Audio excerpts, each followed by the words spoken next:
It is Friday afternoon, East Lansing, Michigan. Come on in, gather round, gather round, gather round.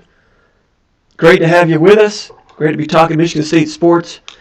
Once again, this time on a Friday afternoon, not our usual time, but excited to be here with you. We've got a lot of great questions. Might only have time to get through to 4 or 5. Going to try to keep this to like 30 minutes or so. Try to turn over a new leaf here at SpartanMag Live and not go 3 hours, 2.5 hours. Maybe we will do that when the regular season begins or as we get into camp and so forth. We also have a lot of VCasts going to be coming to you here on the YouTube channel, SpartanMag YouTube channel, and over at SpartanMag.com as we get toward Big Ten Media Days in a short period of time, going to Indianapolis mid to late July, and as we head into football training camp into August, we will be covering that. We've been doing that for more than 30 years at Spartan Magazine, SpartanMag.com, and here at SpartanMag Live is our chance to take some questions and reach out a little bit to our Spartan Mag subscribers all over the country and all over the world. So come on in, gather around, be good. I know you guys are excited for the weekend. Some of you, it's going to be an extended weekend, an early jump on the July 4th Independence Day weekend probably. And we want to wish everybody safe and happy travels as we get toward that precious holiday, July 1st, for our friends in Canada. That's Canada Day. I know that. That's coming up as well. So anyway, got some questions. We're going to bust through these, only 4 or 5. If we go through quickly, maybe I'll look at some more. And the questions that are left over, I've got tentative plans to maybe come back and get into those maybe Monday afternoon. Strange time again, might be at a different location. So we're flexible in the off season, and we're looking forward to talking Michigan State sports. As usual, comment over in the comment section. We would love to take your comments over there. Got the way this works is over at SpartanMag.com, and in the meantime, make sure to give us a like. That really helps with our algorithms, helps us reach out to Michigan State fans all over the country. And also subscribe to this channel. That helps as well. Go to SpartanMag.com, $1 for a month. You can test drive SpartanMag.com. And if you like Michigan State sports talk such as this, you will love SpartanMag.com. I'm sure of that.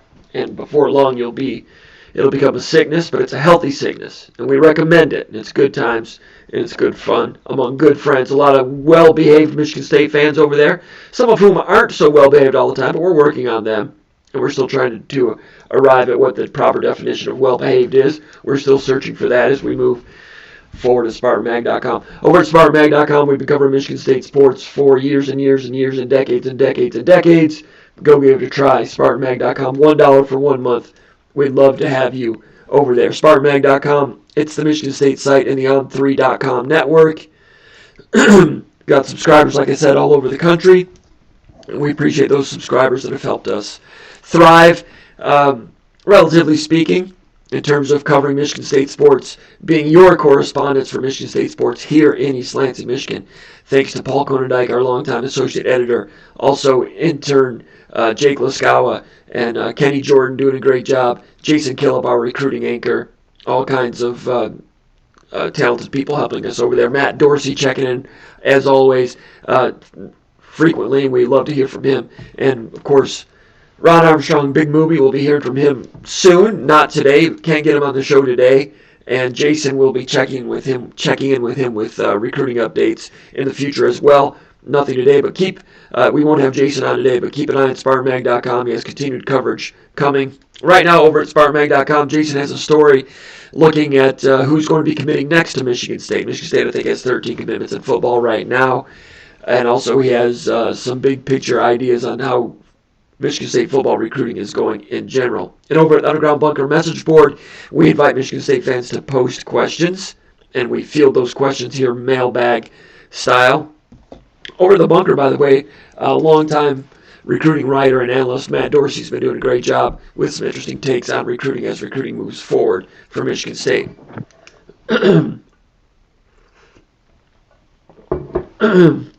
All right, we're gonna try to get through this with my voice holding up. Last time it didn't last very long with this hookup. Sometimes I feel like I need to speak more loudly because I don't like the volumes as well as I do with this thing. But this thing is working. But as was the case a couple of weeks ago, the soundboard's not working. I've not ordered a new one. I've wrestled around with it trying to get that one solved. Has not happened, so we're going with this. And hopefully to have some more changes coming up here at SpartanMag Live in the near future.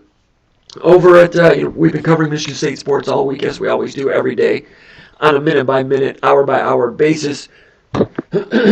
Earlier this week, big news came out that Michigan State versus Notre Dame is back on the schedule. I think that's for, 26 and 27.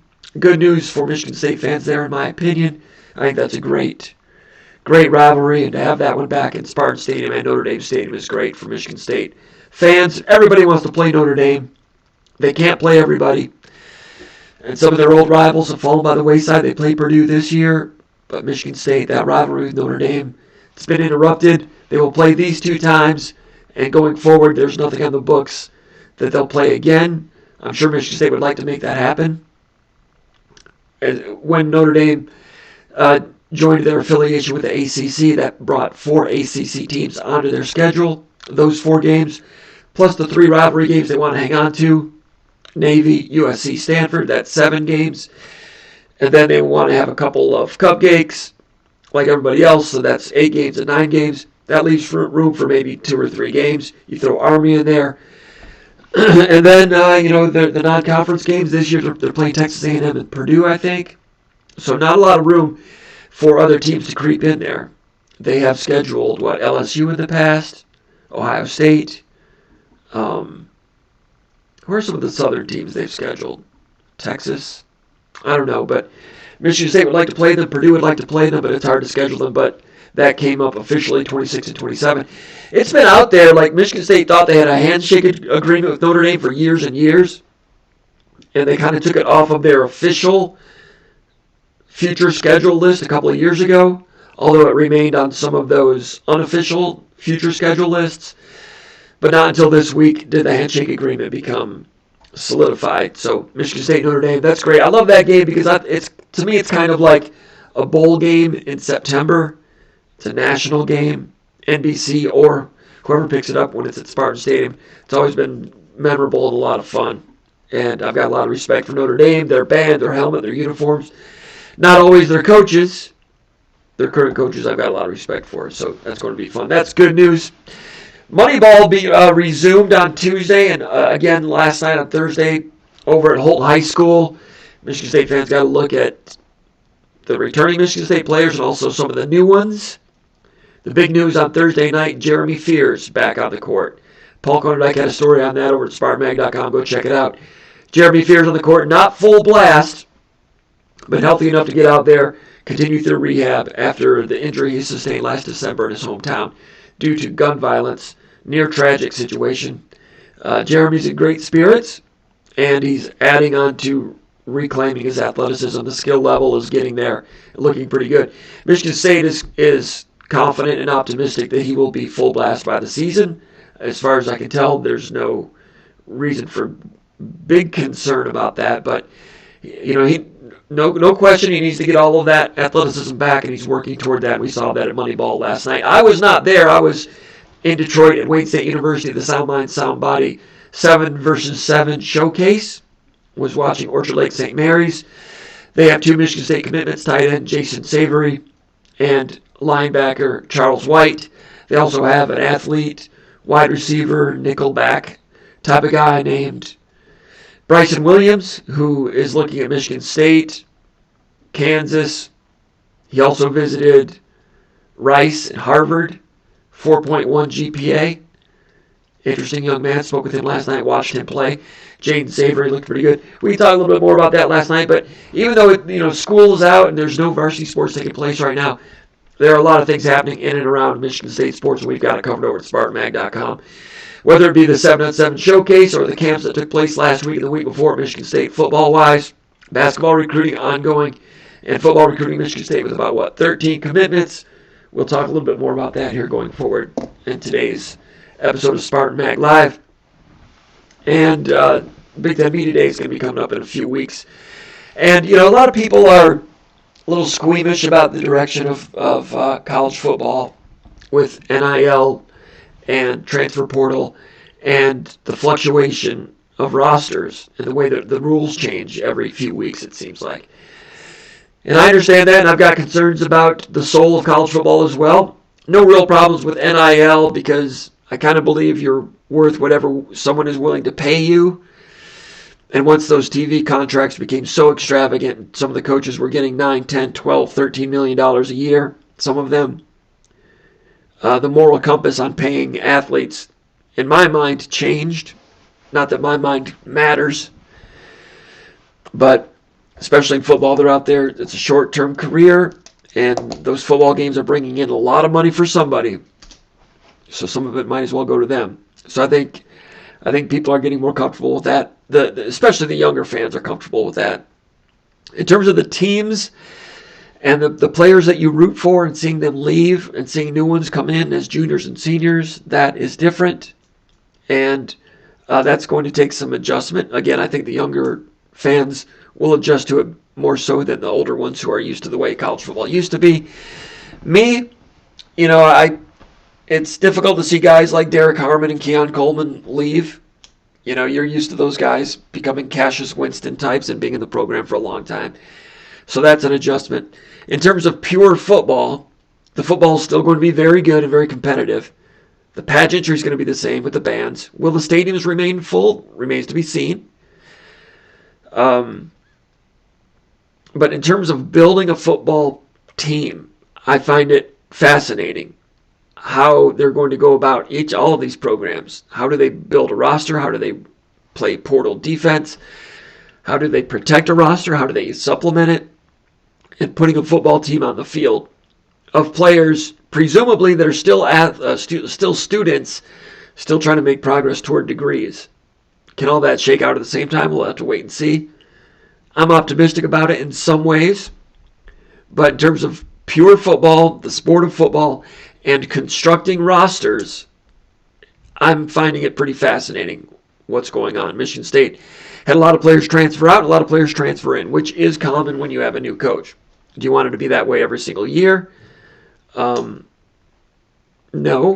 Alabama had 35 come in and leave. Michigan had 36 go out, including a lot that were selected in the NFL draft. I'm talking about just players who left the program. Graduates, draft, portal out. Colorado had 44. Michigan State had like 35 or so. I lost count in terms of the scholarship numbers. Arkansas is at 34. Louisville at 34.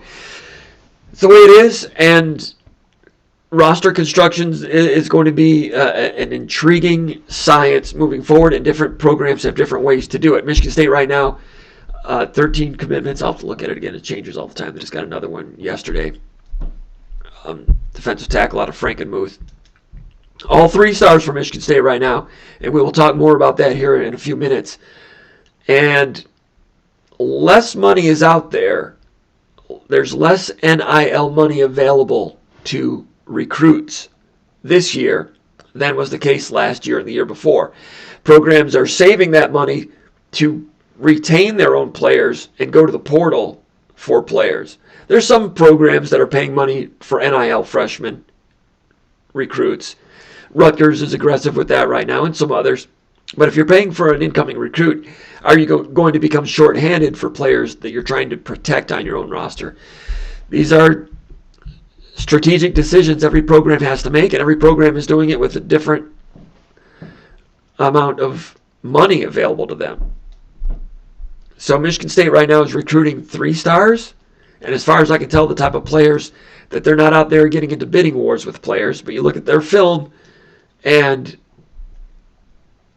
pretty good 3-star guys. 3 or 4 of whom I think should be 4-star players. We'll talk about that in a minute. All right, let's go to the mailbag right now. And let me check and make sure. Let me make sure that the audio is working. I think the sound levels are okay.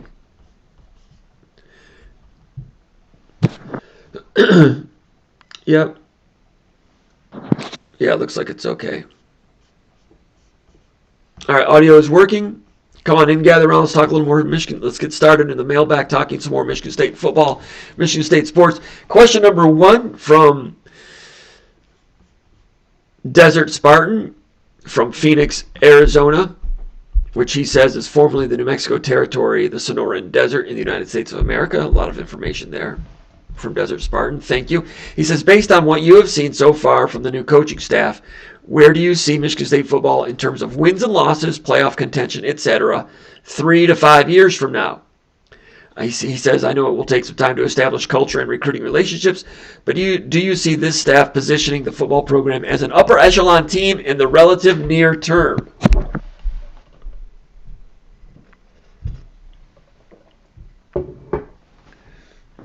Great question, getting right to it. It's kind of what everybody wants to know moving forward. I think you're asking, can they get into, what do I see in terms of wins and losses? I think you set up a base camp this year of 6 wins, get to 6-6, get to a bowl game, even if it's the Quick Lane Bowl in Detroit, which if Michigan State goes to the Quick Lane Bowl, and I think Athlon's magazine, for which I write the Michigan State page, they are predicting Michigan State to be in the Quick Lane Bowl this year against Northern Illinois. Michigan State game in a MAC against a MAC opponent. Although I think if it's going to be a MAC opponent in the Quick Lane Bowl, I think that ESPN, who owns the bowl, would probably, if possible, would want to get an in-state MAC opponent. And it would be interesting if it were Central Michigan, would it not? If Central or Western can get up to 6-6 and become bowl eligible, and Michigan State's bowl eligible, I think you'd see Michigan State versus Western or Central before it would be Northern Illinois, if they are bowl eligible. And I know a lot of people are like, oh gosh, have we sunk that low to want to play a MAC team in the Motor City Bowl? Well, it's not the Motor City Bowl anymore. It's the Quick Lane Bowl, and Detroit is not Detroit anymore. It's a new Detroit. Well, it's not the Detroit of the 80s and 70s and 90s. It might be getting more closer to with the retail that's down there and the entertainment options. When, back before my time, when we hear about Detroit having been a world-class city for culture and entertainment, retail and everything back in the 30s, 40s, 50s, especially the 50s, one of the more powerful cities in the world.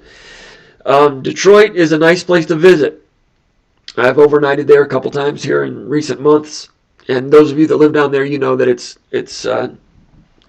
doing pretty well down there. So a bowl game in Detroit, and those of you that went to the Michigan State-Penn State game last year at Ford Field, and I didn't hear anyone that had a negative feeling about that, those that went.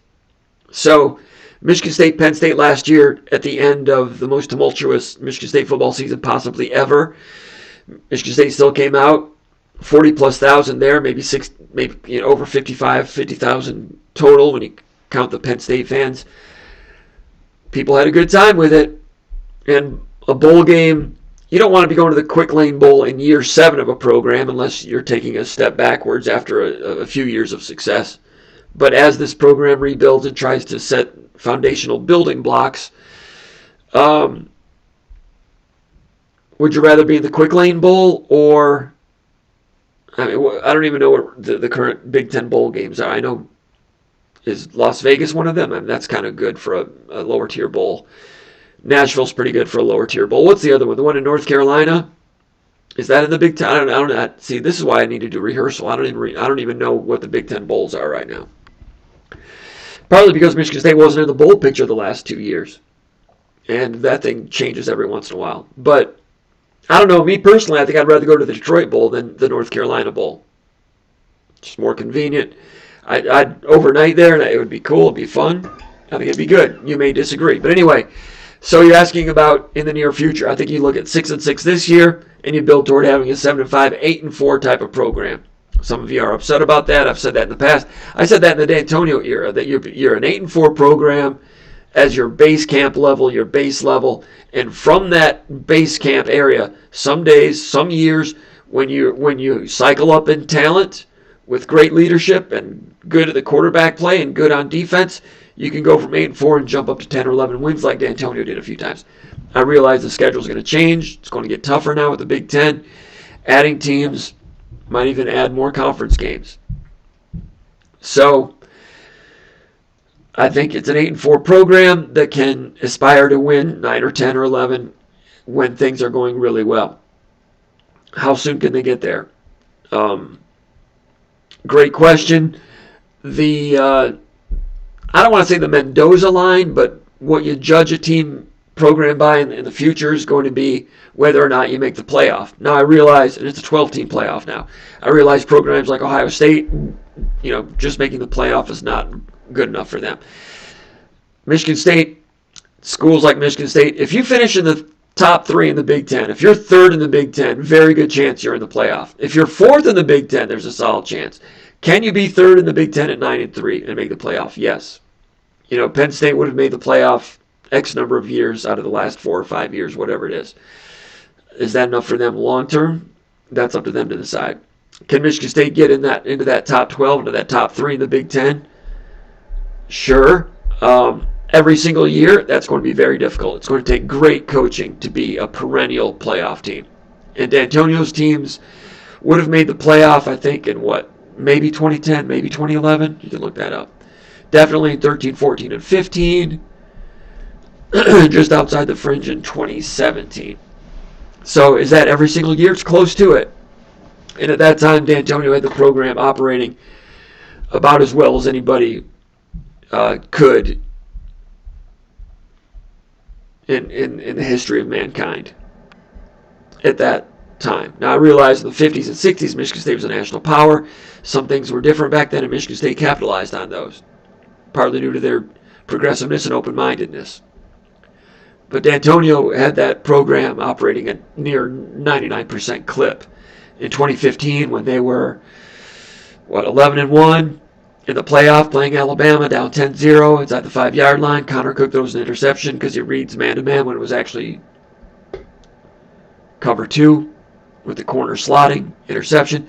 If Michigan State scores a touchdown there, I'm not saying Michigan State remains competitive very long in that game, but if Michigan State wins that game and it's 10-7 against Alabama at halftime in the college football playoff in 2015, I've said it before, I don't know how Michigan State in the current age and landscape can operate as a program any higher than that. They were knocking their head on 99 percentile full throttle at that point. Still about to get blown out by a very good Alabama team. Did that Alabama team end up blowing somebody out in the national championship game that year? I think they might have. So Alabama was just going to blow out everybody that year. I can't remember who it was. I could look it up, but you get the point. So D'Antonio was great. He was a magician. Can Michigan State get to that level again? It's possible. And the way they're going about it right now is very pragmatic. And they've got a plan, and they've got the room to implement their plan, and it's going to take some time. I think they can be a team that gets into that playoff or knock on the door often enough to become a contender, become a threat. And that's even with Oregon and USC joining the conference, and Washington. We'll see whether or not Washington can keep strong. Their new coach did a great job at Arizona, and he's going to do well there, and then he'll look to go to the NFL, is my guess. USC, they'll be strong. Can Michigan stay strong? That's going to be difficult. Ohio State most likely will stay strong, but if Ohio State loses to Michigan again, do they jostle that thing with Ryan Day? I don't know. Oregon, looks like Lanning's there for the long term. They've been recruiting well. They'll be pretty good, but I think Michigan State can get right in there and trade punches with some of those teams. Can they be top 5 in the country? And you'll have to be top 5 in the country to win the Big Ten going forward. That's going to be very difficult. Michigan State's done it here and there with D'Antonio. Like I said, that's operating at 99% of your capabilities. So you're asking me, program-wise, is the staff positioning the football program as an upper echelon team in the relative near term? Those are your words. Do you see the staff positioning the football program as an upper echelon team in the relative near term? Your phraseology, your phrasing. Do I see them doing that? I would doubt it. It's going to be very tough. Does the staff think they're going to get there? Yes, they do. Are they taking steps right now that they think will result in their version of Michigan State being better than what they had at Oregon State? They've not come out and said it that way. But yes, that's what they're intending to do. Did Oregon State compete very favorably with Oregon and Washington as they were top 5 teams here recently? Yes, they did. So if they did it at Oregon State, they think they can do it at Michigan State. And I'm not going to tell them that they can't. Do I see them doing it as upper echelon in the near term? No. Did I see D'Antonio doing it? No. And I was wrong. So you'll know and I know. It's going to be interesting. Question number 2, Bill from Byron Center. We'll get to his question in a moment. Let me look over here at the comments, make sure everybody's behaving themselves. Nolan Schroeder coming in first. When you have these, when you have SpartanMag Live in the daytime, as opposed to our usual nighttime slot, you get different people checking in for the starting 5, so that's a lot of fun. Elijah Espinoza, he's a new one. Global Merchant says, I'm in, go green, go white. Global Merchants is very excited, coming in from Kalamazoo, living in the Bay Area, though. His name is Michael from Kalamazoo, but he's living in the Bay Area. Good for him. Rosalind Russell saying hello, and also Jack. So we got Nolan Schroeder at the point, Eli Espinoza, he's our shooting guard. Global Merchants, he's our wingman. Rosalind Russell, she's our power forward. And we got Jack down low. He's excited. 2 weeks until EA College Football 25 coming out. He says, can't wait to fire it up and play with the Spartans. Good to see Jack. Alan McVean says, what a pleasant surprise before the NFL draft and NHL draft. Alan McVean excited about the draft. We'll have to see where Artie Levshanoff goes for Michigan State. Some people saying it could go as high as number 2 or number 3. And if he does he come back to Michigan State for a second year? Very talented, big defenseman out of Belarus. I heard Adam Nightingale, Michigan State's hockey coach, talking about Levshanoff a week or so ago. And it sounded to me like they kind of thought it was 50-50. So their guess is as good as mine. And I'll go along with that. I don't have a better call than that. Sounds like 50-50 to me. Dr. Terrence Gibson says, happy Friday, Spartan fans. Jack says, anti-free speech on 3. Jack says, what does everyone think these players will be rated in the new game? He's talking about 25. Any 90-plus overalls. LFG says, yes, I play high-weight baseball in 72 and 74. LFG was talking something about Highland in the previous SpartanMag Live, and at the very end of the show, I said, I'll bet he played High White Little League. It used to be called High White. That was Highland and White Lake. Why do I know that? Because that's where I played, LFG. And I bet I struck you out. No, I'm joking. You probably hit a double down the line on me. Actually, you played there before I did. I played in the late 70s. But high white baseball, I didn't realize was around in the early 70s. First time I was thinking, well, you know what? My first year would have been around 76. And they used to have the Little League, like the first day, there was a parade. I'm trying to think, would it have been the Memorial Day parade? It seemed like we got started prior to that. It seemed to me like early in the season, you got in a uniform, and all the Little League teams were in the parade in Milford. And then we would go to a field or something, and I remember one time Mickey Lolich spoke to us. And Lolich had only been retired for a couple of years. So that might have been late 70s by that time. Anyway, good to see a fellow high white Little League alum here. Jack says, I think with the game, the soul of college football will be reinvigorated. Interesting point. He's talking about the new video game that's going to be released, College Football 25. I think there's not been this, is it EA Sports who's putting this out? There's not been an EA Sports college football video game in, like 13 years or something like that, going back to the contractual problems and so forth. So a lot of people in that era are excited about it. And Jack's predicting that that'll juice up some fans a little bit. All right, let's go back. We'll get back to the comments here in a moment. Bill from Byron Center says, despite the lack of 4-star recruits in this recruiting class so far, excuse me,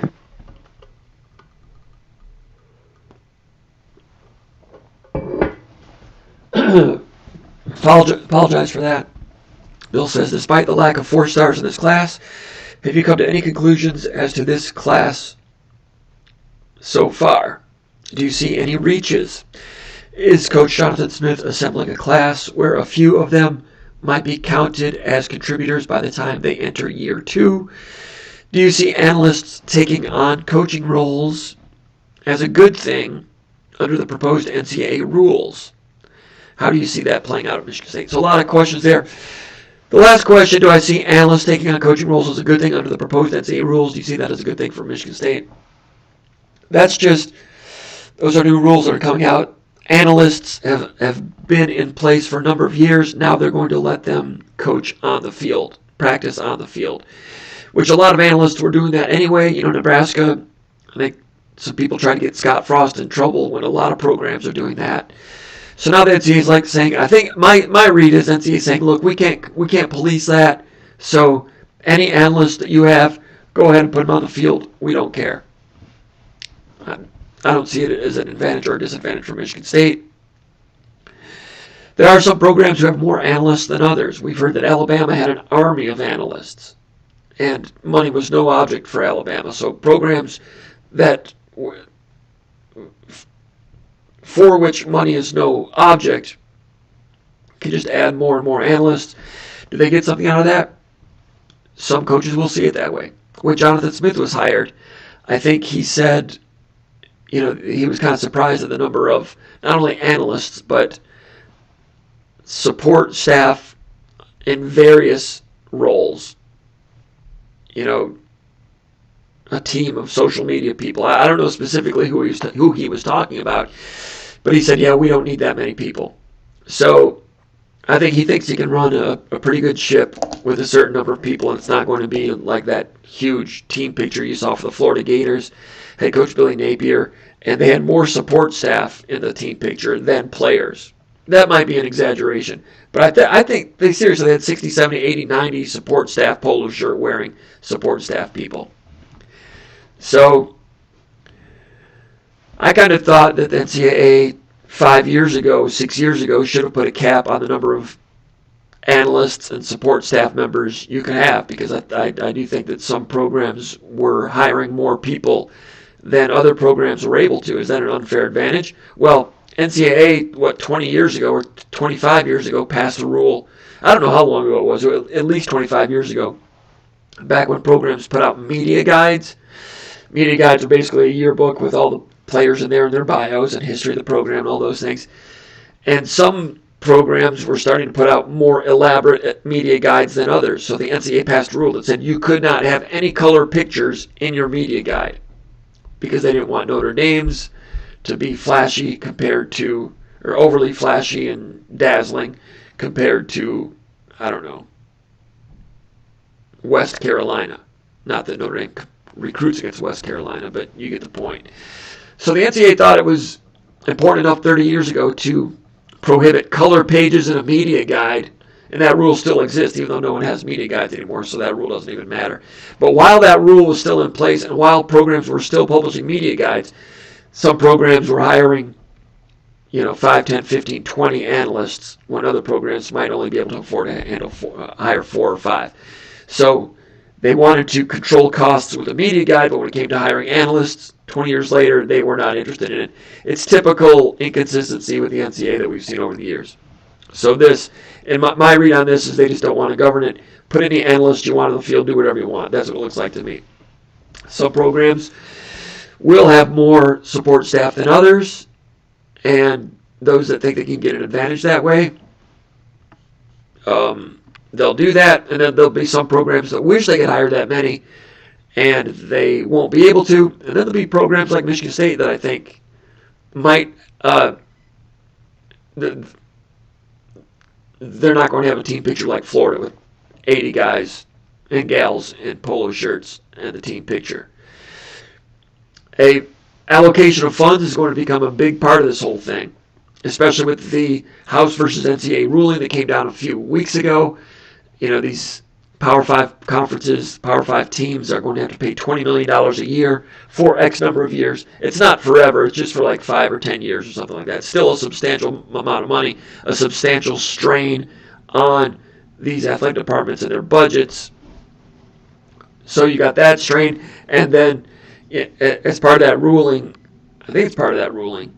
No, it's a different ruling. NCAA is allowing programs to go ahead and pay their players. That's after the Tennessee ruling, when Tennessee sued the NCAA, when the NCAA tried to crack down on Tennessee for operating on a pay-for-play basis.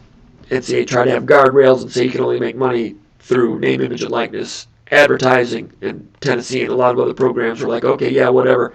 We're just going to give them money and pretend that they're doing worked for some businesses and so forth. Everybody knew that it was going to end up that way. Anyway, so now programs, as you know, can flat out just pay their players. So up to a certain number. I don't know what that number is. But above and beyond that, teams are still going to be able to have their own NIL sweetheart deals. So your programs are still going to have to try to find a way to raise money for extra NIL to compete with teams on the schedule. So what you do with your resources, allocation of resources, financial resources, is going to become a big part of this. So having all those people on staff, instead of having 60 support members at Florida, I suspect that shrinks to 15 or some working number. So Smith is not planning to have a big group like that. So where you choose to allocate your money, are you going to pay 5 analysts, or maybe only have 4, and the money that you have left over, you can go get a couple transfers.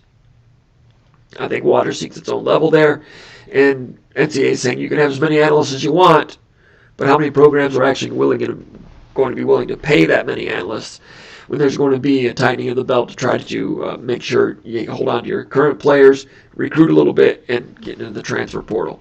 So I guess it becomes a natural restrictor, a natural financial restrictor for that particular part of it. But the question, the more interesting question, you're asking about the current recruiting class. Do I see any reaches? A reach is somebody that might not be that great of a prospect, but you throw them in the recruiting class just to fill out the roster with bodies.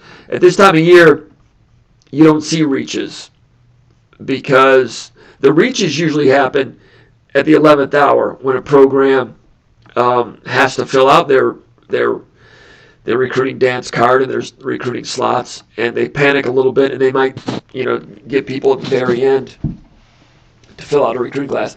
That's not happening right now because you're not near the December signing day. So Michigan State has 14 commitments right now. I'm hearing they could have upwards of 20 this year. And no, there's no reaches that I see. I mean, I look at these guys, and they're all 3-stars right now, but I've said on the Underground Bunker message board over at SpartanMag.com that a handful of these guys I think are 4-star players. And as far as reaches, there's 1 or 2 that are just kind of, I'll have to wait and see. The tight end from Wisconsin, Emmett Bork, 6'6", very thin. It's going to take some time for him to fill out. Looking at his film, he's more of a split end and a thin one at that, but he's 6'6". And, Wozniak and these guys, Lindgren, they know what they're looking for in tight ends, and that's a developmental guy. He's got some talent, but is that a reach? It's a developmental guy. But I'm impressed with these 3-stars when I look at these recruits. And some of these guys were no stars when they committed to Michigan State. Like Charles Taplin, wide receiver from Red Oak, Texas, had no offers, and I think it was like Washington State and Tulsa. I turned on his film, and I was expecting a guy that looked like, Tulsa type wide receiver or something. I was stunned how good Charles Taplin looked. 6'1.5", maybe 6'2", long strider, can change direction with one step, smooth hands, high pointed, leaping ability, acceleration, all of it. And over and over, I've been impressed. And I'm not like a professional talent scout. I don't claim to be Gil Brandt when it comes to evaluating high school football recruits. For those of you that have been following Michigan State sports over at SpartanMag.com and Spartan Magazine for 30 years, know what our track record is, and you can choose whether or not you believe that I've got credibility on this or not. But Taplin, I'm looking at this guy. I'm like, this guy looks like a high 3-star to me. And if this guy were in the state of Michigan, I think it'd be a 4-star. And he was a no-star in Texas. Now he'll end up being a 3-star, and the people that do the evaluations will probably take a closer look at him, and maybe he'll become a mid to high 3-star. I don't know. But it reminds me of the previous staff, like Stanton Ramil, who was kind of a 3-star, and then did really well as a senior and really well at some All-Stars and became a 4-star later. But he was already on the map. Taplin wasn't on the map, so I'm impressed by his film, firstly, and I'm impressed that Michigan State found him. I'm impressed by the evaluation. Now, Taplin might not end up being a great college football player, I don't know. But based on my frame of reference, he looks quite good to me. And this has happened over and over with this class, and a little bit last year too. I'm impressed that Michigan State is so widespread with their evaluation. Yeah, they're very aggressive in the state of Michigan, very aggressive in Ohio, very aggressive in Illinois and Midwest and close to home. And they've tapped into some 4-star potential guys nationally. But they've cast a wide net and looked in Texas and found this wide receiver. Now, that being said, 2 years ago, Michigan State signed Isaiah Johnson and Jalen Smith. I think Isaiah Johnson was out of Virginia, Jalen Smith out of Texas. A couple of late 11th hour wide receiver recruits late in that class, and I really liked their film too, and I said the same thing about them. And both of them redshirted last year. We've not seen them break through yet, but I said the same thing about them. I was impressed with their film, impressed with the previous staff. Same wide receivers coach, but Courtney Hawkins. But I just looking at the film, I'm like, those guys look like if they would have committed in July. If you told me they were 4 stars in July and committed to Michigan State at that time, I would have believed it. I thought Isaiah Johnson and Jalen Smith, I thought their film looked that good. I said the same thing about Felton Davis. He was underrated. Turned out to be better than his ranking when he came to Michigan State. So still waiting on Smith and Isaiah Johnson, but Taplin, I think similar category. I mean, I think that guy looks like a 4-star wide receiver to me. I've covered a lot of 4-star receivers over the years. Some of them were pretty good. Some turned out to be pretty good in college. Some were very good NFL guys, and some weren't. Didn't turn out to be that good. This guy's film looks like 4-star film to me. And he was a no-star when he committed.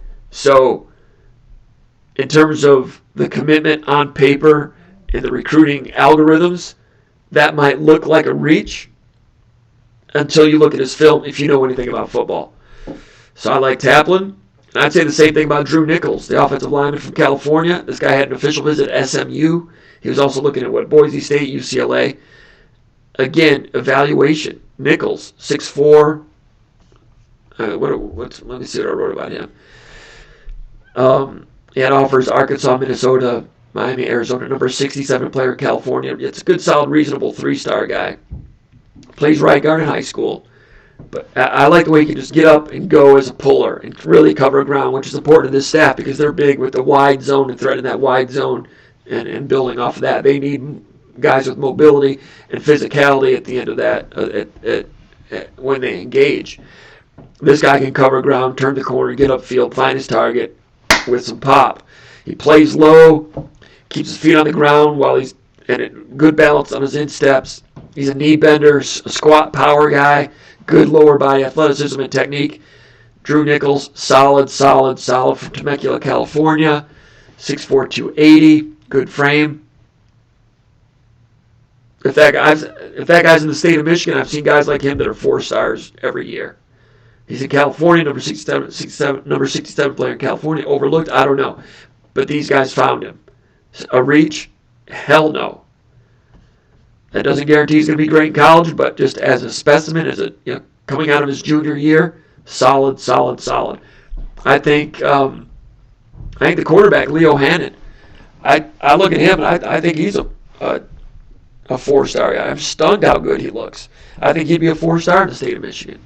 He had offers Colorado, Arkansas, Brigham Young. Not a ton. Again, evaluation.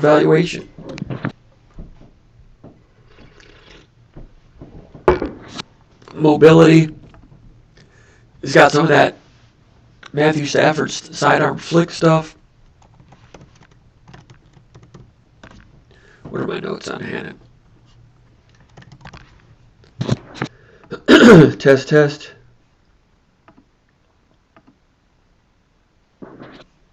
I don't have my notes right here, but Hannon, liked him a lot. And I want to see Hannon.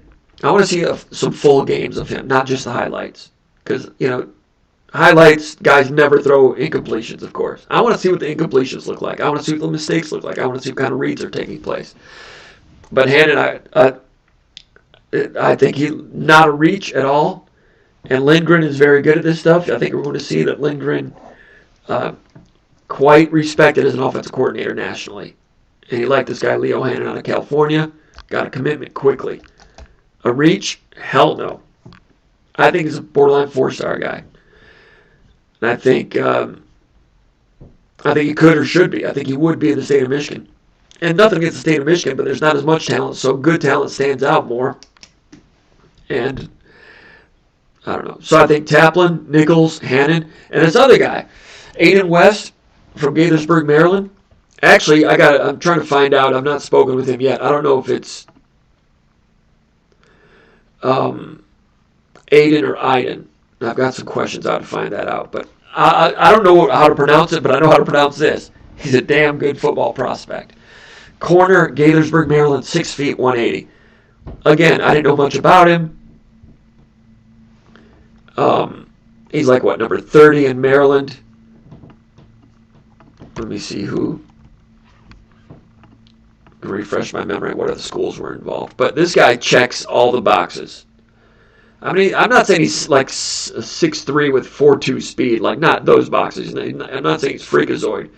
But, let's see, he visited Wake Forest, which they do a great job of evaluation. He also visited Cincinnati and Virginia. So, Virginia, Wake Forest, Cincinnati, Michigan State. Michigan State got him. Those programs, I mean, they had to see when Michigan State got involved. They had to know, all right, we're going to have trouble keeping this guy. Checks boxes. Top-end speed, you see that when you look at this film, interception, return for touchdown, top-end speed. Short area quickness, can really flip his hips like crazy. Very good first step, very good that crossover step, long and quick now. I want to ask Ron Armstrong about him a little bit. Big movie, former defensive back. I tried to text him today, but he's having trouble with text communication. The last week or so when I've texted him, it's not gotten to him. I talked to him yesterday. I don't know, so my communication with him is a little bit off, but I want to hear what Ron has to say about him. And ball skills, playing in zone defense, his drops and coming out of his breaks, quickness, quick first step to change direction, and plays zone with smart leverage. He's well coached, man to man, gets up in you, plays some press, quick hips. Aiden West. If you told me that this guy's a 4-star for West Bloomfield, I'd say, yeah, that's what it looks like. Once he committed to the Wolverines, that's what I'd be saying. And it's a guy from Maryland. I mean, we knew that this staff was trying to recruit in Michigan, Ohio, and the Midwest, and they've got great networking on the West Coast. And then they go and find a guy like this from Maryland, who I think is an excellent prospect. D'Antonio used to recruit in the DMV area and did well with defensive backs down there. And, D'Antonio, he used to get secret players out of Ohio all the time, especially defensive backs. I would consider this guy somewhat of a secret player. Maryland is not Michigan State's backyard. It's not a place that I don't know that they've necessarily, well, let me take back. I was about to say it's not a place that they've mentioned that they really want to set up camp and really recruit hard. They've not said that to us publicly that I remember. But I do know that Jonathan Smith met with D'Antonio a couple of times when he took the job. And D'Antonio, he picked D'Antonio's brain about the Michigan State job and, some things he might need to know and this and that. And I think among the things D'Antonio told him, I can't remember where I heard this, but D'Antonio recruited in the DMV area. And D'Antonio told Smith that that's a place where that they had some success. And Smith, he doesn't miss many tricks. So I say I'm surprised that they went into Maryland and got this guy, but now that I've talked through it, maybe I shouldn't be surprised. But Aiden West, a reach? Hell no. Excellent prospect. Now, I call them prospects because I'm not going to guarantee that these guys are great players. And those of you that have watched this podcast and watched SpartanMag.com over the last 30 years, I don't say this about every single recruit. It'd be really easy for me to come out here and say, hey, this guy's great, this guy's great, this guy's great, recruiting's going great, subscribe to our channel. No, I'd lose credibility in a heartbeat if I did that. And in recent years when Michigan State had these 4-star transfers coming in and recruits, sometimes I'm like, let's wait and see. I don't know. I'll talk big when I think that someone is getting undersold. And if someone's oversold in any aspect of these sports, recruiting or otherwise, I might say you can pick up on it when I'm not buying all that either. But Taplin, Nichols, Hannon, West look good to me. Now, Jace Clarizio, the running back from ESPN, running back from East Lansing, ESPN has him as a 4-star. Maybe he becomes a 4-star later. Excellent speed. He's got to work on ball security. He's got a chance. Now, I'll say this. A few weeks ago when Michigan State was was going after Jaden Savory, the tight end for Orchard Lake St. Mary's, 6'6". He's up to about, what did he tell me yesterday, like 230 pounds. When I looked at his junior film, there's a couple of plays he made. The great thing about him, he's an excellent basketball player, 6'6", has great body control. When he does like a post corner, a little nod to the post, and change direction, I mean, for a big dude with good speed, he does not need many steps to put a move on you. That's the body control. Just like the double moves for a tight end to get vertical, uncommon. And this guy last year was his first year of high school football. He's going into his second year now. There are a couple of plays where he really, made a nice cut and went up with that big frame and high pointed it and snagged it and looked really good. And I was like, holy crap, that's big time. And blocking, he's new to blocking. Orchard Lake St. Mary's last year ran a lot of 3-back. So they did a lot of run, and there was blocking on his film, and it was okay. He's got to learn to get lower. That's still a work in progress. So I was like, man, this guy looks like a 4-star to me. I've said that on the message board. I went and watched him last night. He did a good job, but I'm going to retract that a little bit. And I've got a lot of respect for him as a person, a student athlete, a player, and a rising athlete. But I would personally take him back down to 3-star with a high ceiling. Because we saw it in the junior film that he really high pointed that one in traffic. It looked great, but frankly, he had a chance to do that 2 or 3 times last night and didn't quite. He's still working on that aspect of his game, so he's still a work in progress there. I think he can get there, but as I'm talking about, these other guys look like 4-stars to me. As I see them more, maybe I'll back off of that. Hey, Savory's a keeper for sure, and I think by the end of the senior season, I think he's a top 15 guy in the state of Michigan. He's going to keep working on it. He's got a great attitude, got a good frame, and he's added some weight. He's hitting the weight room hard. He's looking pretty good. So that's a guy that, just being honest with you, full disclosure, a guy 3 weeks ago I was talking about looks like a 4-star to me. I'm going to scale that back to 3-star, but certainly still a keeper. Some of these others I talked about, Cal Thrush, who committed to Michigan State this week, defensive lineman out of Ohio. He's 6'4". They list him at 230, but I think he's like 250 or so.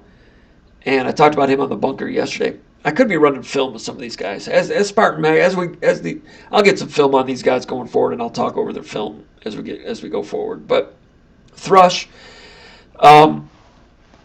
they list him as a defensive end, and he's a no-star guy by On3 right now. He's number 50 in Ohio by I think 24/7. So he's kind of like a low 3-star type of guy. And they have him as a defensive end, and Michigan State recruited him as a defensive end. He's thinking defensive end.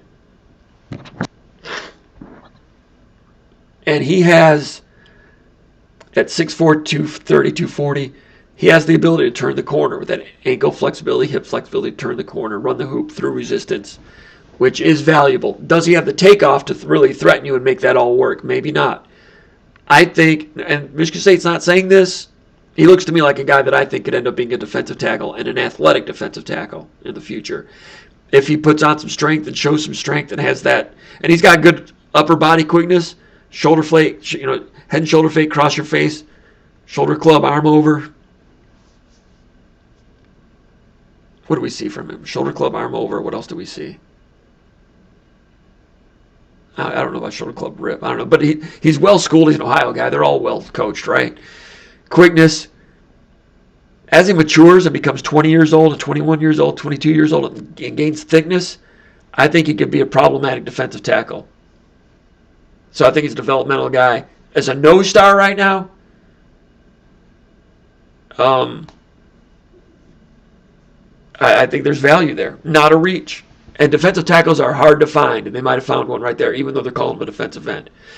Now, Justin Bell at 6'8", offensive lineman from Macomb, Dakota. I don't have much of a frame of reference. I don't have any frame of reference on what a 6'8" offensive lineman is supposed to look like in junior film. I'm not sure. I know that they're out there. I've not looked at much 6'8", 11th graders in my time. This guy moves pretty well. Laterally moves okay. Moves pretty well. He's 6'8". It's hard to get his pad level down, but he bends his knees well enough. He's a project. He's not a finished product. None of these guys are. But he's an evaluation piece also. I don't have great frame of reference on that, but he's a big one. And Mahalchik, the offensive line coach, they know what they're looking for, and they went ahead and moved on him. So I'm not saying he's a 4-star. I'm not saying that Thrush is a 4-star, but he ain't a no-star. And he ain't a reach. Who else was I going to talk about? Let me just look at the rest of the list here. But, one by one, I've looked at these guys. Charles White, watched him last night, linebacker, Orchard Lake St. Mary's, moves well, runs well. 6'3", played some tight end last night. I got to watch him some more to see what kind of pop he has. In terms of speed, I mean, he's got to be able to defeat blocks and do a lot of things. But in terms of a 6'3" athlete that covers ground with straight line speed, reminds me of Ike Reese a little bit. I'm just going to say that once. Damari Malone, solid, compact. He's got some physicality to him. Macomb, Dakota also offers from Illinois, Rutgers, Kansas, Indiana. That's another guy. Malone's got excellent ankle flex. And I don't say that about everybody. I didn't say that about, who was the guy that they had defensive end a couple of years ago? Will Golston didn't have great ankle flex, and I wasn't surprised that he moved inside of the NFL. Who was the guy that they just had was it from Flint? He was just here a couple years ago, and initially he was kind of a high 3-star guy, and he was kind of okay. He played for Tucker for a year or two and then transferred out. But he did not have the ankle flex. He looked like a defensive end, but he couldn't turn the corner. Malone's got that as a linebacker, which comes in handy when you're blitzing linebackers, and allows him to turn the corner with speed. Sometimes return the corner while getting pressure, while getting resistance as a blocker. He has what I would call, talking about Damari Malone, linebacker from Macomb, Dakota, he has that sports car cornering ankle flex. He can turn a corner and do those things. And he can press a gap and thump a little bit. I compare him to maybe like a Caleb Thornhill type. Bork has to fill out a lot. Collier, the wide receiver from Ohio, I need to see more from him. I thought he looked okay. George Mullins, I've not looked at him yet. The corner from Bushnell, Florida, I've not looked at him. Derek Simmons from Frankenmuth, I thought he looked pretty good. Again, defensive tackles. I mean, defensive tackles that look like solid, capable prospects, there's not many of them. So whatever star they are, just add another star to them. Like Derek Harmon, who was ranked number 29 in the state of Michigan. I told you guys back then, I'm like, the guy's 300 pounds plus. He had some baby fat, so he needed to tighten that up. But he had power and some dancing bear quickness. I'm like, that is a rare earth commodity. And you've got 9 or 10 5'9" defensive backs and wide receivers ranked ahead of this guy. I'm like, do you not understand the value of finite resources when there's scarcity? General economics, low supply, high demand. Defensive tackles are low supply. Derek Simmons out of Frankenmuth, 6'3", 270, visited Michigan State the weekend of June 14th. Also looked at Cincinnati, took official visit to Cincinnati, official visit to Northwestern, and Purdue, and Illinois. Excellent build, long arms on Derek Simmons, a defensive tackle. Can pop his hips through contact, changes directions athletically and comfortably. Looks like he plays with power, but the level of competition is a question mark at Frankenmuth. It looks like power because it's just windshield versus bug on these guys, but you don't know how that's going to translate when he goes against guys his size, which is still a question for Alex Van Sumeren, the defensive tackle at Michigan State. But this guy, Simmons, keeps his feet moving through contact, uses his hands well to defeat blocks, and can move laterally, moves really well as a pulling lineman on the offensive line. And I think as an offensive lineman, I think he could be a Big Ten level offensive line as an interior guy. But you're more valuable as a defensive tackle because there's fewer of them. So this is a 3-star guy with these positive attributes at defensive tackle, a position of importance and a position of need. An hour and 20 minutes from campus, Michigan State was in on him, got to know him, evaluated him, moved on him, got a commitment. Didn't screw around and wait till December and circle back when he's already committed to Illinois. Taking a look at their own backyard. This is a backyard guy at defensive tackle. 3-star, you can call him a 3-star if you want, and maybe he'll just end up being, maybe he won't be a standout college college player. But these type of guys close to home that want to be Spartans, you take them. And he's a defensive tackle. Looks solid to me. So no reaches on that one. Justin Bell, Taplin, Thrush. I've gone over all of them. That's 14. So there's going to be 6 or 7 more. We'll continue to talk about these. I might have just screwed up the signing day show for December. But I'll be watching these guys in the fall more. We'll learn more about them as we go.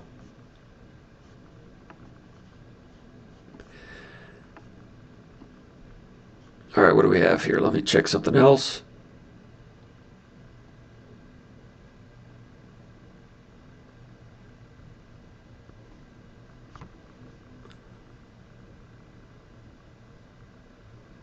Apologize.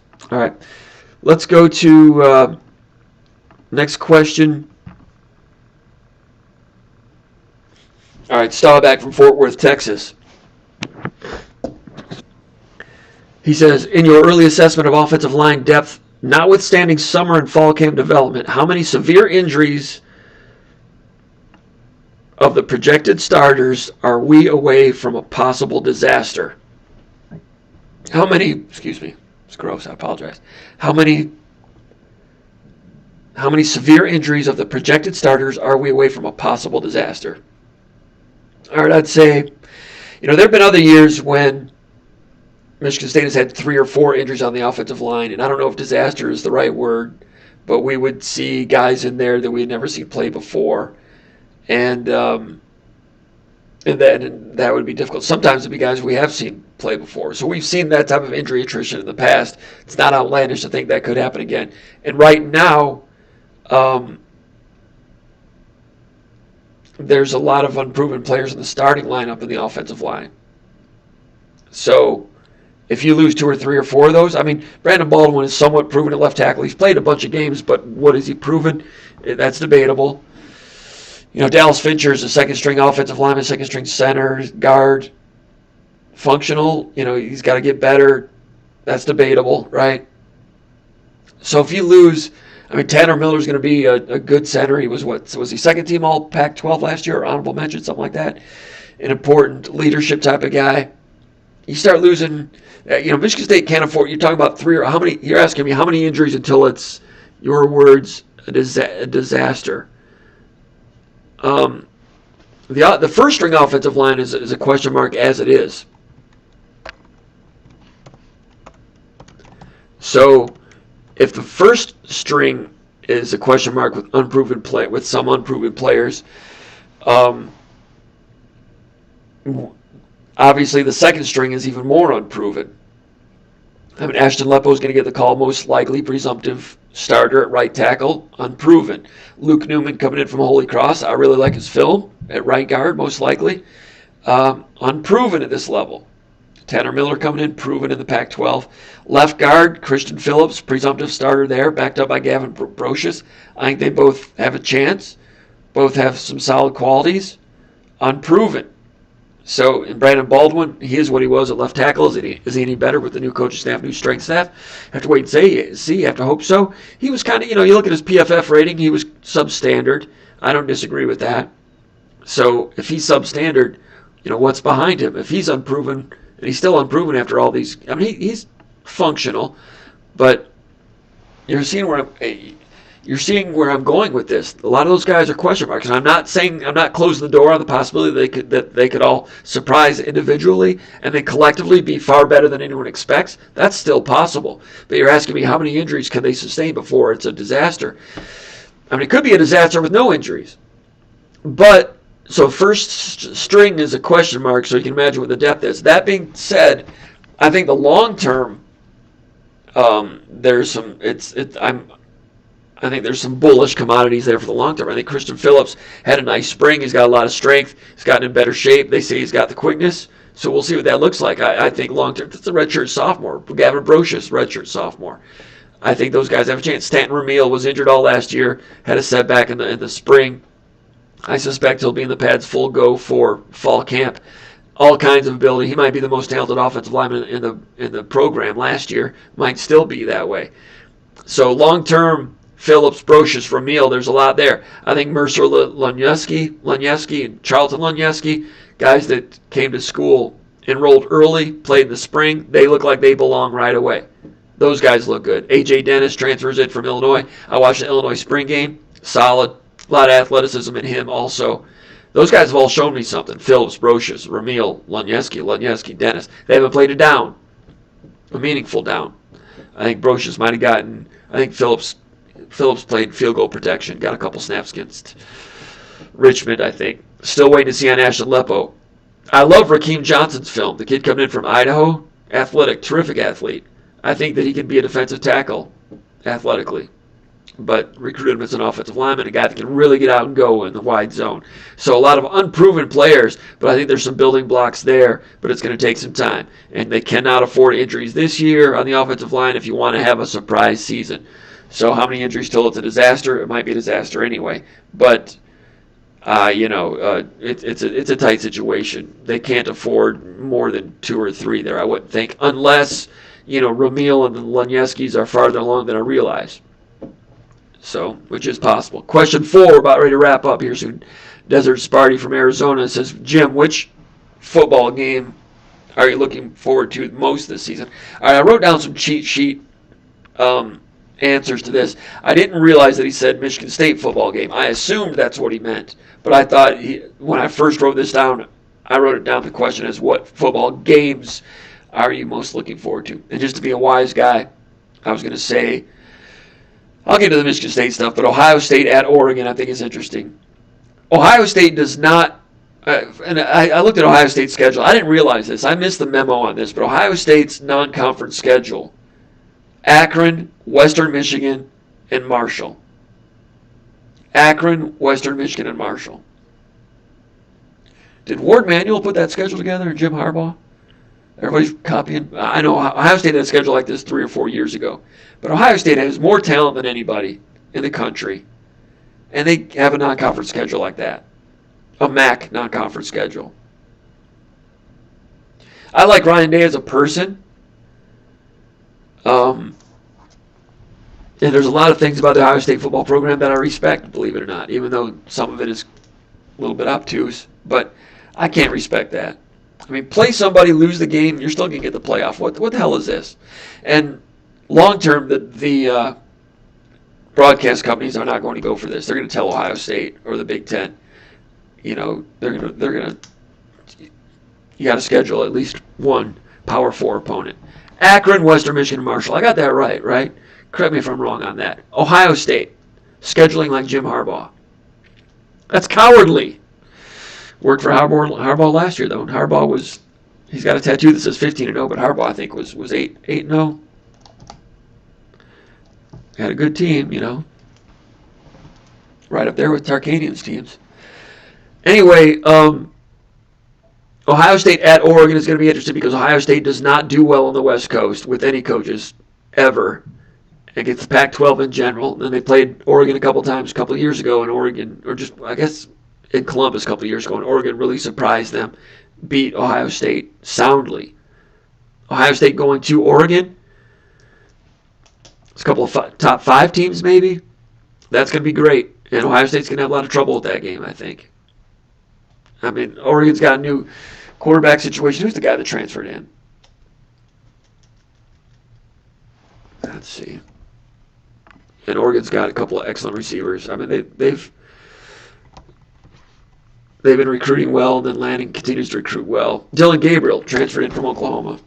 I was watching Oklahoma this week against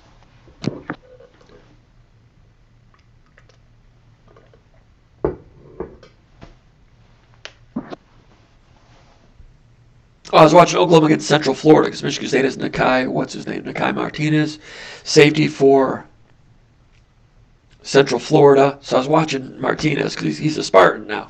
And I'm like, okay, which game should I watch? Okay, against Oklahoma. And Dylan Gabriel put up big numbers, and everybody's saying he's a Heisman favorite and all this. And you know what?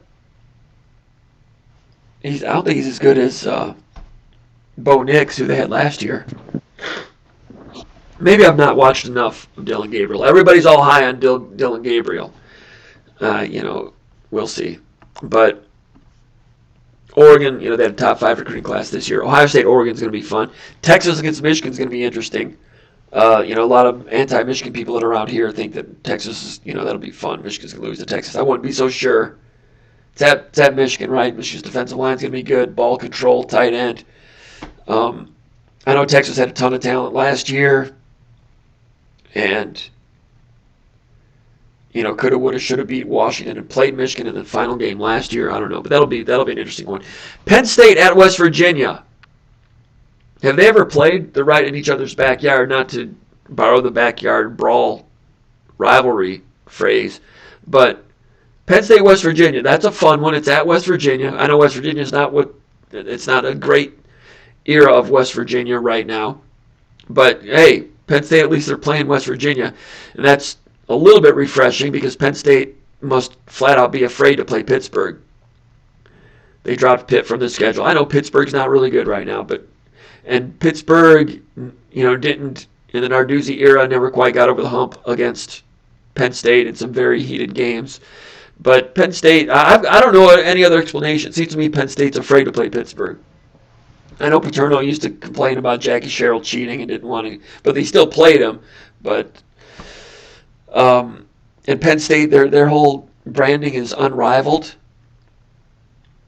I mean, you can say that when you don't play your damn rival. Your rival's Pittsburgh, and you won't play him, and you claim to be unrivaled. Whatever. When I was a youngster, I liked Penn State, but they make it harder to respect that program. But I do. I like their uniforms. I even like that stadium, that erector set ramshackle huge stadium. It's all right. I like I like Happy Valley. I like the mountains, Mount Nittany. I love the locale, all those things. I like what Penn State used to try to stand for. And there's probably some people there that still do, including Todd Blackledge. I remember what did Penn State do? They did something to run up the score on somebody. It might have been on Pittsburgh. And Blackledge, a former Penn State guy doing the color commentary for that game, did not approve. And I respect Blackledge for feeling that way. And I was rooting like hell for Blackledge to beat Georgia in the Sugar Bowl in 1980. Was it 81 when they won the national title? So, yes, I liked Penn State a lot back then. Anyway, they could do better. Unrivaled. Whoever came up with that. And so Penn State, West Virginia, that's going to be fun, but that's my annual rant about the Pitt-Penn State thing. Georgia, look at Georgia's schedule. Against Clemson, August 31st. Clemson's not what they used to be. I understand that. Georgia at Alabama, September 28th. They're finally letting Georgia play Alabama in the SEC. Normally, the powers that be in the SEC do not want Georgia and Alabama to play, so they both can have great records. The year Georgia won the national title with Herschel Walker in 1980, Georgia did not play Alabama. The year before that, was it 78 or 79? Might have been both years. Alabama won a national title. Was it 78? Stedman, Shealy, Major Ogilvy, those guys. Good Alabama team. Beat Penn State 14-7 in the Sugar Bowl. That Alabama team did not play Georgia. Now, in recent years, in recent decades, for a long time now, you've had the SEC East and West, and they could meet in the SEC title game. So that moves that aside a little bit. You couldn't quite keep them separated. But the programs that they've managed to keep apart from one another, I think, it kind of fluff schedules a little bit. They also only play 8 conference games, so they can fluff schedules a little bit. They don't need to. They've got the best high school talent in the country down there in their backyard, and they recruit well. And up till recent years, they've been the more aggressive programs in terms of cheating. Does that shock anybody? It's not cheating anymore. But anyway, Georgia and Alabama actually going to play a regular season college football game. Border states, 2 flagship programs in the SEC that never play each other. I don't know. Maybe this is talked about a lot in the South. I don't know. I don't hear much talk about it. But it's kind of like fixing Louisiana elections, the way they keep some of those programs apart. But Georgia, Clemson, good on Georgia, playing an opponent like Clemson. Good enough to play two Power 5 opponents, because the other one is Georgia Tech. They play every year. Georgia Tech is not what they used to be, so that one's kind of easier. So now you can play Clemson, test your team early. I don't know, whatever reason they're doing it, credit Georgia for doing that. You never saw Saban scheduling Clemson in the regular season, did you? All right, so Georgia's playing Clemson August 31st. That's going to be great. Labor Day weekend. Georgia at Alabama, September Georgia has a bye week before that game. I didn't check Alabama's schedule. Georgia at Texas, October 19th. Welcome to the SEC. That's going to be fun. I remember when Georgia and Texas played in the Cotton Bowl one year. Was that Herschel Walker's senior year? Or was it right after Walker left? Right in that era. I don't know if they played since. Maybe once in a bowl game since then. And then November, Georgia at Ole Miss is going to be a big one. Georgia with 4 heavyweight games. A lot of heavyweight games in the SEC. And they go out of conference for a big one against Clemson. We'll see if Clemson can get back to what they used to be. I don't know. But you're asking about games. You want to know about Michigan State games. To me, your exact phrasing was, which games are you looking forward to the most? A, at Boston College and at Maryland in September. Those 2 road games are going to tell us a lot of what we need to know about Michigan State. And I realize you don't think Boston College is great. They got a new coach. They were a bowl team last year. Is Michigan State capable going on the road and beating a bowl team, even if they are from the weaker ACC? That would be nice if you're Michigan State if you can do that. If you can't, then the whole season takes on a different tone. If you do that, then it's like, okay, maybe Michigan State, has something to offer here. At Maryland, Maryland was pretty good last year. They don't have Tagovailoa anymore, so they'll lose some explosiveness on offense. But Loxley has impressed me, surprised me. I did not think that hire would go well. It proved me wrong. He's done pretty good. Maryland is a program that's been established for, 5-6 years, a program reaching maturity, not a bad team. Not the most difficult place to play in the Big Ten, but it's not a home game. At Boston College, at Maryland in September, huge swing games for Michigan State if they want to have a bowl season. And then if Michigan State can win both of those and then beat Prairie View and Florida Atlantic at 4-0, then you lose 4 in the middle, you're 4-4, then you go to November with a chance to split and get to a bowl game or better. Aside from that, Iowa, their visit to Spartan Stadium, last year Michigan State gave Iowa everything they could handle. Probably could have, should have won if it hadn't been for a couple of special teams errors. Now that was without Cade McNamara. So now you got McNamara back in a very good Iowa defense. Is it unthinkable to think that Michigan State can compete with them this year in Spartan Stadium in October when the crowds are still somewhat warm and hopefully for Michigan State's sake not demoralized from playing Oregon, Ohio State, and Michigan? I don't know. So I'm not closing the door on possibly beating Iowa, but that's why you play them. That could happen. But if Michigan State is, somewhere around, 4-4, heading into November, maybe 5-3, but 4-4, and then you come down the stretch and you've got Indiana and Purdue visit Spartan Stadium. You go to Illinois, then you have Rutgers coming in for the end of the season. That's what makes the schedule manageable. Indiana, Illinois, Purdue, Rutgers. Rutgers is pretty good. Good on defense, physical with the run game. Michigan State could not stop the run in the fourth quarter last year against Rutgers. Rutgers still unsettled at quarterback. Otherwise, if they ever get quarterback straightened around, Rutgers is going to be better than pretty good. And everybody still thinks Rutgers is Rutgers.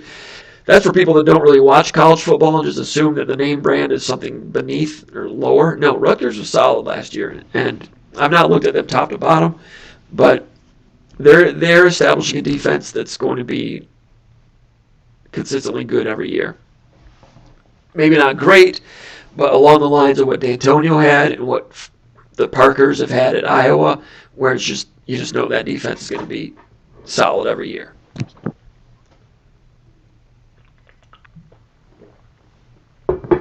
I can't believe I'm saying this, but I wish that Michigan State-Rutgers game was at Ford Field this year. I just like that. End of the year, you got game 12 at home, move to Ford Field. Everybody's had enough tailgating, everybody's cold. Send them down there, send them through Greektown Casino. Tell them to walk to the game.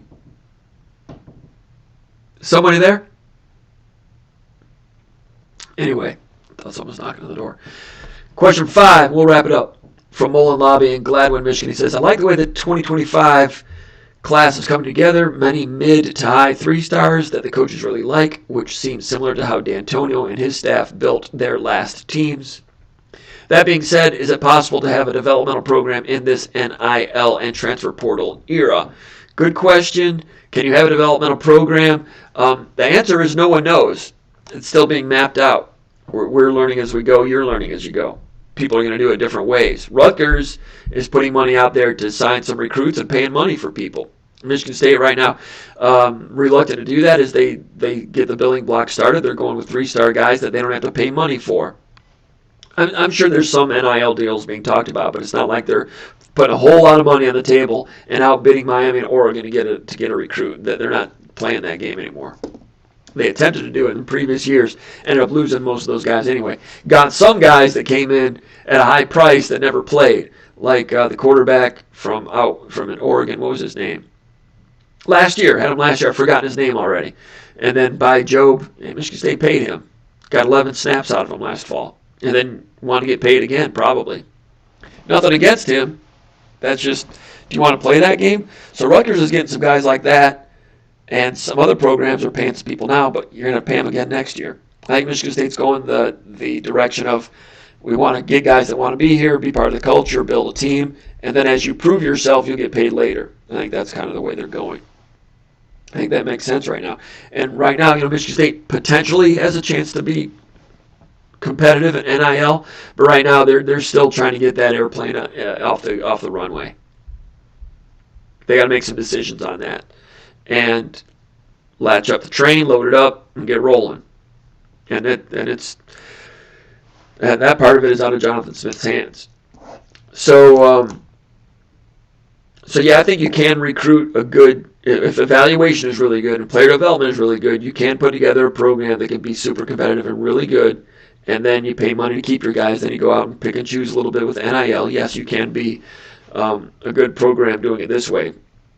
Long term, do they start to recruit? Will they continue to build it that way, where you still just get 3 stars here and there? No, I think there's going to be some players.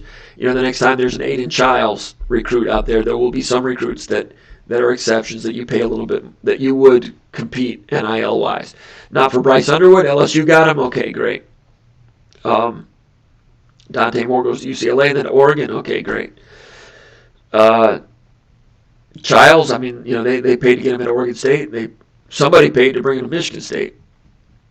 But, in the future, the next time there's a TJ Duckett, the next time there's a Charles Rogers, you have a chance to get him, and he likes your place. Do you mobilize those funds? I think you do. I think that they'll do that. I don't think they're philosophically opposed to that in the future. All right, let's check the comments, and then we'll wrap it up. That's just 5 questions. We're doing 5 questions a day. That's it. I told you it'd be a shorter one. It's been an hour and a half. That's my version of a short podcast. I apologize. Wanted to go shorter than that, but it didn't quite work out. Want to do another one here in a couple of days. All right. Jack says, I think. Okay, Jarrett Leto Self-Suck says 6-6. I'm not sure what I just said there. I probably really embarrassed myself, but I don't know. I'm not bright enough to follow. LFG says any bowl game for Michigan State in 24 would be awesome, he says. Jack says Detroit sucked when it hosted that Penn State game. The venue was fine, but the restaurants and bars were all overpacked, and there was nowhere to go to get into 3 hours before the game. Interesting, Jack. I appreciate that insight. I was not aware of that. So you're the first person I've talked to that had a negative experience. Jack said the entry gates did not open until 90 minutes before the game, so we could not even go into Ford Field, so we waited at the gates in the cold with about 300 to 500 people. I did not know that. That's interesting. He says the venue was fine, but the restaurants and bars were all overpacked, and there was nowhere to go. So the restaurants and bars had too many people in them. It was too big of a deal. So Detroit, with all of its bars and restaurants, still didn't have enough for a game day situation of that sort. Interesting. I tell you what, a lot of those bars down there, restaurants, did really well with the NFL draft and other things. Tigers not drawing that great, but that certainly helped. They moved that down there years ago. That's helped. I saw a cruise ship go by into the Detroit River last weekend and stayed for 24 hours, and I saw it leave. There's cruise ships on the Great Lakes. I think it came from like Niagara Falls, maybe Cleveland, St. Lawrence Seaway, all the way down. I don't know what else they might have stopped at St. Lawrence Seaway, but I don't know for a fact they stopped in Detroit, but presumably it did because it's a big cruise ship. I assume it spent 24 hours in Detroit and came back. That's not a bad thing when you've got a cruise docking and people coming into your city as well.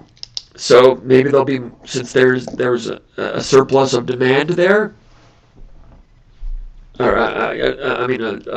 since there was so strong a demand, maybe there'll be more restaurants in the future. Maybe some of them will do well. Maybe some of those restaurant owners will be compelled to open a couple more. Maybe that'll be better in the future. I don't know. It sounds like a good problem. It was a bad problem for you on that night, but interesting. Thanks for letting us know about that.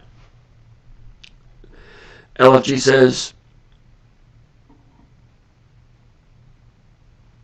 I'm not sure what you're talking about there. LFG says, I lived in Heartland when Coach Rogers elevated Michigan State, and then was living in Phoenix when Coach Rogers had success at Arizona State. Amazing time to follow college football. He says he attended games at Michigan State from 67 to 74. LFG going back a ways. Appreciate that. He's the OG. JJ McKay says, good afternoon, Maxers. We know JJ McKay's tuning in from the Keweenaw. I'd like to get up to the Keweenaw this summer. I don't know if it's going to happen, though. I don't know if I'll cross the bridge or not. I got to make it happen. Jack says, is anyone attending to playing the video games? Talking video games still. LFG says, my last day in Heartland right before I left Michigan, June 1980.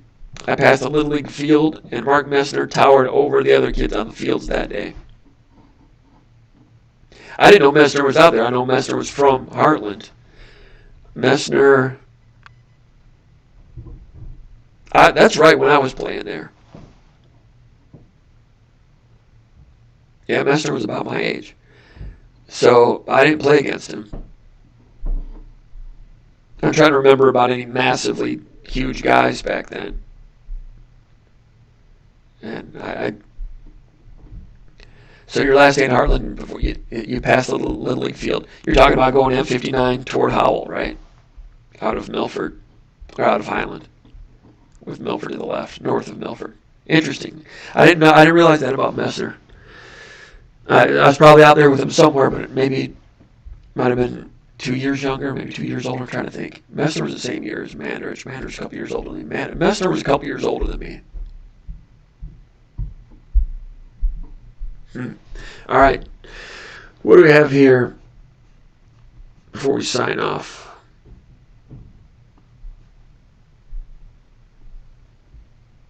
He says 72. LFG says, my brother drove us up to the Georgia Tech at Michigan State game. Brad Van Pelt and Billy Joe Dupree.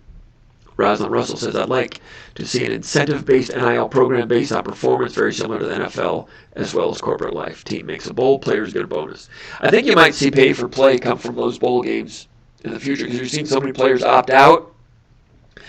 Bowl games, most of which are owned by ESPN, is in ESPN's best interest. For instance, 2 years ago, Jonathan Smith and Oregon State played Florida and blew Florida out. Florida had a lot of players opt out. Oregon State was good. Oregon State destroyed them, something like 49-7. I can't remember what bowl game that was. Presumably it was one of those that was owned by ESPN. Would it be in ESPN's best interest to pay some players before they consider opting out, just paying $50,000? I don't know what kind of money's laying around. Maybe not. Maybe ESPN would get the same ratings, and they may not get much of a rating boost by paying players. It might not be worth it. I don't know. It's a good question, but maybe I talked myself out of that one too. I started to say I think you might see bowl games start to pay players to play in bowl games, but maybe it's not economically advantageous to do that. It might not make as much sense. And those bowl games, people call them Fleabag bowl games, they all get over 1 million viewers, even if it's the Potato Bowl in Boise or something. If there's a bowl game on on a Thursday night in December or any time of the day, I don't know, they'll draw a number. People like to watch football games. I guess betting has something to do with it. I don't know. They'll outdraw, a bad bowl game will outdraw almost any college basketball game. I'm not saying that's right or wrong. That's just the business.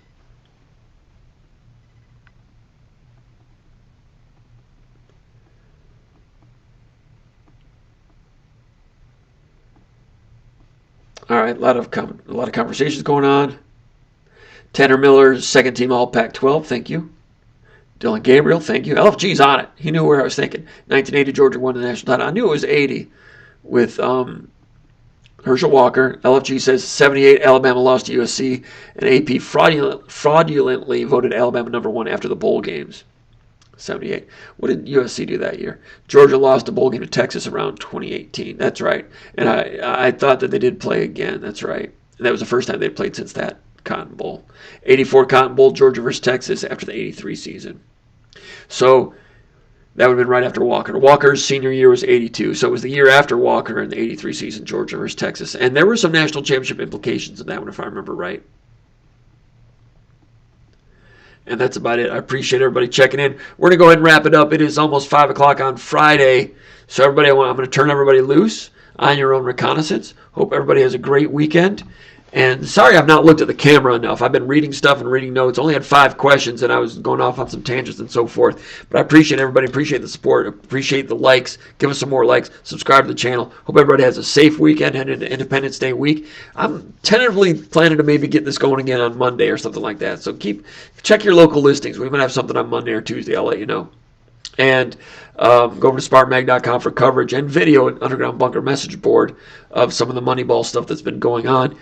And continued recruiting coverage, recruiting for Michigan State. I think it's moving along steadily and solidly. We talked about that earlier today. We'll be keeping an eye on that as we go. And also, we've got the position-by-position depth chart analysis ongoing at Michigan State. I've got a right guard story getting ready to go, but I want to watch some more Luke Newman, Holy Cross against Boston College for some more specifics there.